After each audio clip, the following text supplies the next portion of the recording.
Auzubillahi minasyaitonirrajim. Bismillahirrahmanirrahim. Assalamualaikum warahmatullahi wabarakatuh. Di sini saya akan menjelaskan tentang toharoh atau bersuci. Secara bahasa, toharoh adalah membersihkan kotoran, baik kotoran yang berwujud ataupun yang bersifat tidak berwujud. Dan secara istilah, toharoh adalah menghilangkan najis, hadas, dan kotoran dari tubuh kita sendiri yang menyebabkan tidak sahnya sholat ataupun ibadah yang lainnya menggunakan air ataupun tanah yang bersifat bersih. Jadi di sini toharo itu seperti yang kita ketahui bersama, toharo itu merupakan peran penting dalam keseharian umat manusia, terlebih lagi umat muslim, karena ketika kita ingin melaksanakan ibadah ataupun keluar rumah, kita harus bersuci dulu, seperti mandi, berwudu, terus mencuci tangan juga merupakan toharo karena membersihkan dari kotoran. Mungkin ada yang kita pegang terus kita tidak tahu bahwa itu adalah najis, jadi kita bisa membersihkannya dengan mencuci tangan dan menggunakan sabun. Apalagi di masa sekarang yang merupakan masih menyebarnya virus COVID-19, kita harus selalu membersihkan diri. Yang perlu kita ketahui macam-macam air apa saja yang baik untuk toharo. Di sini saya akan memberitahukan 7 macam air, yaitu yang pertama air hujan, yang kedua air sumur, yang ketiga air laut, yang keempat sungai, kelima salju, keenam telaga, dan yang terakhir air embun. Air-air ini bersifat suci karena mengalir dan dari mata air langsung. Jadi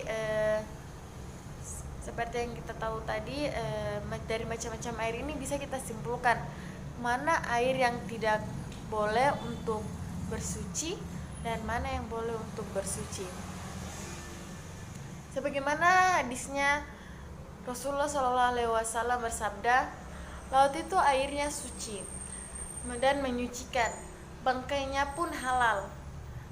Hadis ini dikeluarkan oleh 4 imam dan Ibnu Syaibah. Maksud dari paparan hadis tadi bahwasannya bangkainya pun halal itu merupakan bangkai hewan yang tidak bisa hidup di daratan. Dia itu hanya bisa hidup di laut, seperti ikan, cumi-cumi, dan itu bisa kita makan. Jadi, dan apabila ia hidup di darat akan mati, tapi apabila ia hidup di lautan akan hidup, maka apabila mati bersifat halal bagi kita umat muslim. Terus apabila kita ingin bersuci di memakai air laut, kita harus mengondisikan tempatnya juga, seperti jangan terlalu hindari tempat-tempat yang mempunyai najis, karena walaupun airnya mengalir, tapi apabila berdekatan dengan najis kan bau. Jadi itu merupakan hal yang tidak baik dan kurang afdol sepertinya. Tidak tahu juga sih. Terus jadi kita harus mengondisikan tempatnya, cari tempat yang bersih juga, terus kita mulai bersuci. Ya seperti biasa bersucinya, berwudu ataupun mandi. Terus saya juga mendapatkan hadis yang berbunyi Rasulullah SAW bersabda, sesungguhnya air itu tidak ada sesuatu pun yang dapat menajiskannya kecuali oleh sesuatu yang dapat merubah bau dan bau, rasa, atau warnanya. Maksud hadis riwayat Ibnu Majah. Maksudnya di sini seperti air teh dapat berubah wujud, warnanya, kopi. Jadi air-air yang tercemar oleh hal tersebut apabila warnanya berubah dan apabila rasanya pun berubah, maka tidak boleh dijadikan untuk air bersuci. Ya, seperti itu. Jadi di sini kita harus mempelajari betul tentang toharoh. Tapi saya tidak akan menjelaskan panjang lebar karena saya juga hanya manusia biasa yang masih banyak kesalahan. Toharoh hal yang paling umum untuk kita lakukan toharoh yaitu saat ingin keluar rumah, jadi harus mandi, terus masuk ke dalam rumah juga harus menyucikan diri, mau pergi sholat, mengaji, kita harus menyucikan diri. Karena kita tidak tahu apa yang melengket pada tubuh kita ketika kita keluar rumah. Jadi sampainya di rumah kita harus menyucikan diri kembali. Ya, seperti itu. Toharo sangat bermanfaat bagi semua orang. Jadi toharo itu yang paling harus, toharo itu paling diharuskan ketika kita ingin menyucikan diri ketika dalam keadaan hadas atau setelah hadas, yaitu kalau wanita setelah masa haid atau halangan dan masa nifas. Kalau laki-laki khususnya setelah apabila ada air mani yang keluar, maka dia harus menyucikan diri. Karena kita tidak tahu yang keluar itu dari hal yang buruk ataupun yang lainnya. Yes, ketika keluarnya itu saya pernah membaca di sebuah artikel harus menyucikan diri dengan cara mandi wajib. Begitu pula dengan perempuan yang telah habis masa halangan ataupun masa nifasnya. Jadi kita harus mandi wajib sesuai cara-cara yang ditentukan oleh Nabi Muhammad SAW.